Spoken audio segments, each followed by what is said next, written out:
We're here to talk about muscle and tendon inflammation. It's important to know first that tendons hook muscles to bone. So when one part of that unit is inflamed, generally there are symptoms in the other part of that unit. Now I think this can mean a couple of different things. And so inflammation is a catch-all word for pain.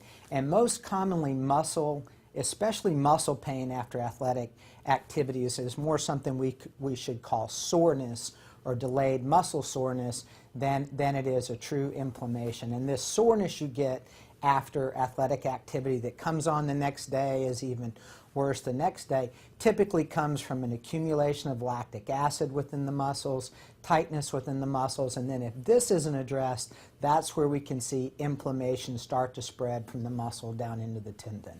Treatment for muscle and tendon inflammation is generally rest from the athletic activity, stretching to regain normal range of motion, ice to the muscle that is having the symptoms in it, and some low doses of the anti-inflammatory medicines may be helpful early on for the pain that comes from this inflammation.